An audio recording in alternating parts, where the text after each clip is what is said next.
পর্যায়ে।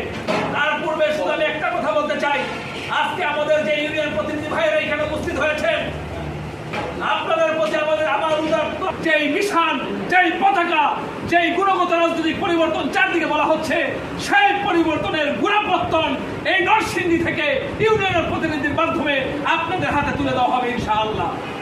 আপনারা নিজ নিজ ইউনিয়নে গিয়ে মানুষের দাঁড়ে দাঁড়ে যাবেন, পরিবর্তিত রাজনৈতিক প্রেক্ষাপট তাদের সামনে তুলে ধরবেন, রাষ্ট্র সংস্কারের রূপরেখা আপনারা তুলে ধরবেন, জাতীয় পার্টির চেয়ারম্যানের পবিত্র বাণীগুলি, পবিত্র কথাগুলি এদেশের মানুষের ধারে দাঁড়িয়ে আপনারা তুলে দেবেন। আপনারা এটা করতে পারবেন না? পাইবেন না আপনারা মানুষের কাছে? আপনারা এই নরসিংদী জেলার প্রত্যেকটা ইউনিয়ন, প্রত্যেকটা ওয়ার্ড পর্যায়ে আপনারা মানুষের দাঁড়ে দাঁড়িয়ে যাবেন এবং এই দেশের ছাত্র সমাজ, যুব সমাজ, নাগরিক সমাজকে ঐক্যবদ্ধ করে একটি আদর্শিক প্ল্যাটফর্ম জাতীয় পার্টির পতাকা নিচে